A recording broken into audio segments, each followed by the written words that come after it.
കുട്ടി, ഞാനൊന്ന് വായനശാല വരെ പോയിട്ട്.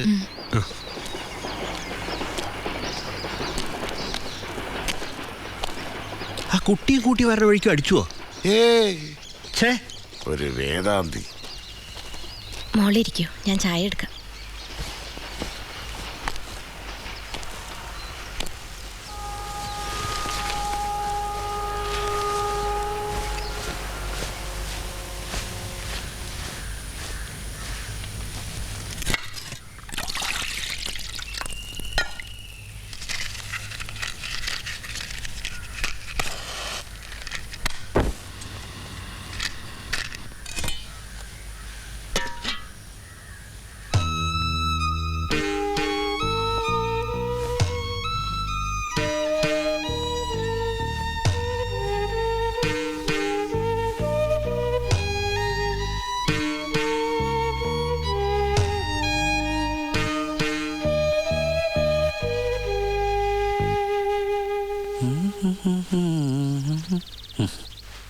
ചേച്ചി,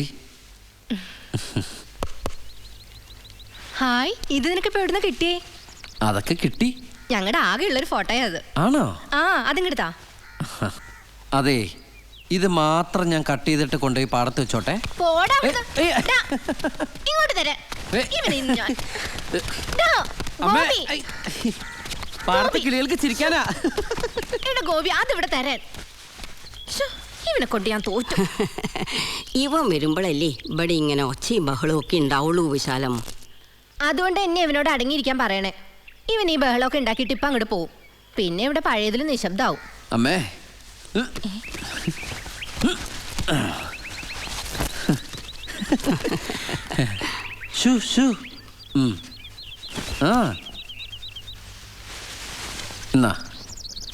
താടെ ഇങ്ങോട്ട്.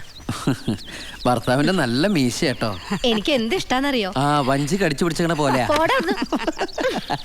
കുട്ടികളില്ലാത്തതിന്റെ വിഷമം അവനെ കാണുമ്പോഴാണ് ഞാൻ മറക്കുക. അവനെയാണെങ്കിൽ വിഷമിച്ചിരിക്കുന്നതായിട്ട് കൂടി ഞാൻ കണ്ടിട്ടില്ല.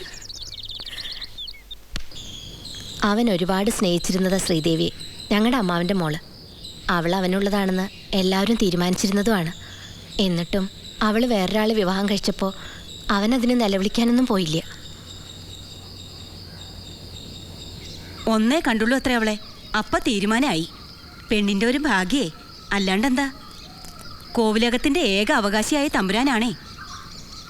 അവള് സമ്മതിച്ചോ? അല്ല, ഇത്രയും വലിയൊരാലോചന വന്ന് എല്ലാവരും സന്തോഷിക്കുമ്പോൾ അവൾക്ക് പിന്നെ എന്താ പറയാൻ പറ്റുക മോനെ?